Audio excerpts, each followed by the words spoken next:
مولانا محمد علی جوہر نے علامہ اقبال کے لیے کہا تھا کہ انہوں نے مسلمانوں کے دل قرآن کی طرف پھیر دیے، لیکن مولانا احمد رضا خان کا اعجاز شاعری یہ ہے کہ انہوں نے مسلمانوں کے دل صاحب قرآن کی طرف پھیر دیے۔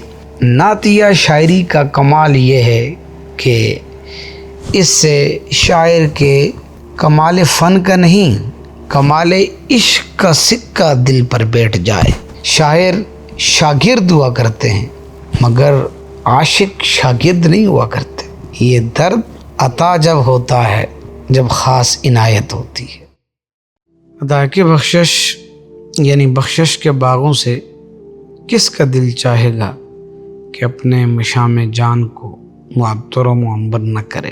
عطا کی بخشش کو جس کسی نے پڑھا ہے، سنا ہے، وہ بے اختیار جھومنے لگتا ہے۔ اس کے لبوں پر بے ساختہ اس کے اشعار مچلنے لگتے ہیں۔ اس کی نغمگی، اس کی بے ساختگی، اس کی معنی افرینی، اس کی گہرائی و گہرائی سننے والے کو اپنے سحر میں لے لیتی ہے۔ قصیدہ سلامیہ یعنی مصطفیٰ جان رحمت پہ لاکھوں سلام، شمع بزم ہدایت پہ لاکھوں سلام، ایسا سحر تراز کلام ہے کہ جدھر کان لگائیے اسی کی دھوم ہے۔ جسے دیکھیے اس کی نغمگی میں گم ہے، جسے دیکھیے اس کے لبوں پر اس کے اشعار رقصاں ہیں۔ ایسی شیریں سخنی، ایسی پذیرائی بہت کم اشعار میں دیکھنے کو آئی۔ اب ہم مجدد عصر ماہر رضویات حضرت مسعود ملت قبلہ پروفیسر ڈاکٹر محمد مسعود احمد صاحب عطا بخشش امام احمد رضا محدث بریلوی رحمۃ اللہ تعالیٰ علیہ اور ان کے کلام کے بارے میں تحقیقات و تاثرات پیش کرتے ہوئے لکھتے ہیں کہ مولانا محمد علی جوہر نے علامہ اقبال کے لیے کہا تھا کہ انہوں نے مسلمانوں کے دل قرآن کی طرف پھیر دیے، لیکن مولانا احمد رضا خان کا اعجاز شاعری یہ ہے کہ انہوں نے مسلمانوں کے دل صاحب قرآن کی طرف پھیر دیے۔ نعتیہ شاعری کا کمال یہ ہے کہ اس سے شاعر کے کمال فن کا نہیں، کمال عشق کا سکہ دل پر بیٹھ جائے۔ شاعر شاگرد ہوا کرتے ہیں مگر عاشق شاگرد نہیں ہوا کرتے۔ یہ درد عطا جب ہوتا ہے جب خاص عنایت ہوتی ہے۔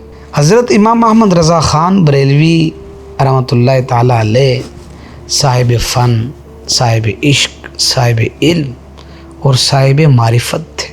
ان کی شاعری معمولی شاعری نہ تھی۔ جس طرح ان کو سمجھنے کے لیے درد و عشق کے ساتھ ساتھ گناہ گو علوم و فنون کا جاننا ضروری ہے، صرف اردو میں ایم اے یا پی ایچ ڈی کر لینا یا ادیبوں، شاعروں اور ناقدوں کی فہرست میں نام لکھوا لینا کافی نہیں ہے۔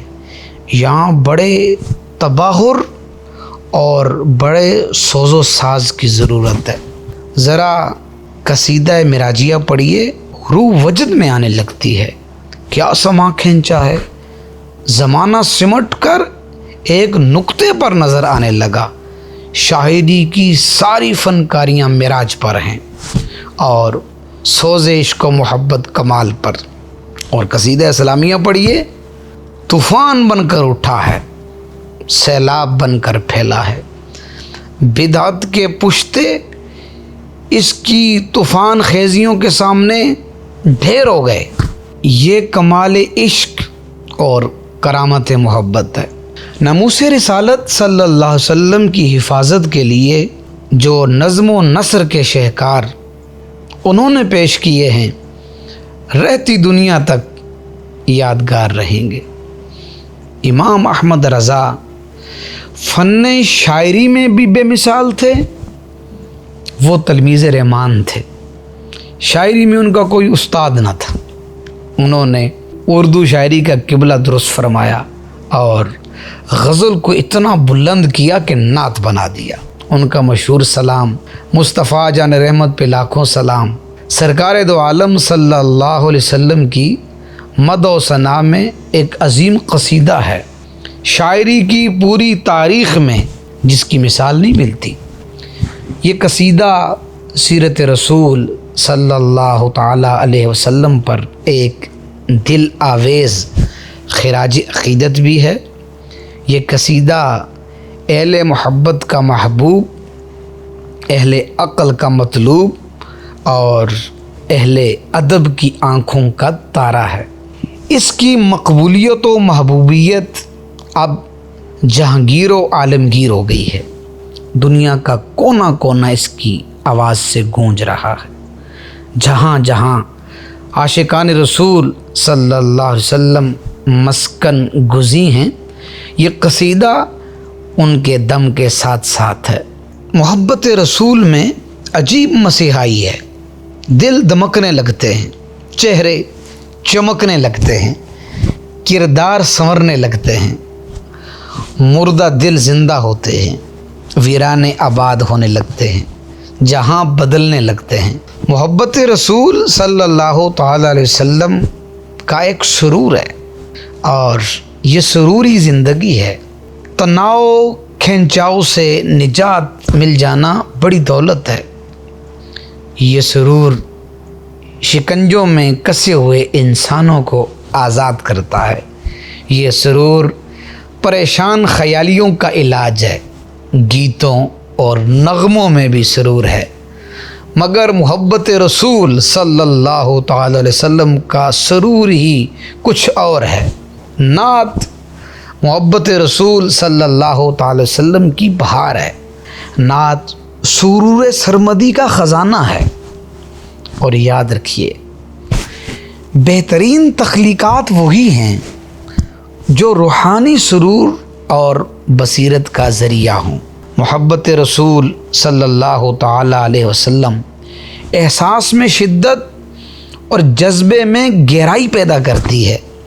دل مچلنے لگتا ہے، ذہن سنبھلنے لگتا ہے، زبان گنگنانے لگتی ہے، خود بخود اشعار ڈھلنے لگتے ہیں۔ امام احمد رضا بریلوی شاعروں کی طرح نہ سوچتے تھے، وہ تلمیذ رحمان تھے۔ فکر و خیال کی وادیوں میں غلط و پہچان نہ رہتے تھے۔ جب جذبات کی گھٹائیں اٹھنے لگتی، جب فکر و خیال کے بادل برسنے لگتے، شعر ابلنے لگتے، جھرنے چلنے لگتے، قرطاس و قلم کا نصیبہ جاگ اٹھتا، ان کی روح بولتی چلی جاتی، ان کا قلم لکھتا چلا جاتا۔ شاعری جب عاطف غیبی کی ترجمان ہو جائے تو اپنی بلندیوں کو چھونے لگتی ہے۔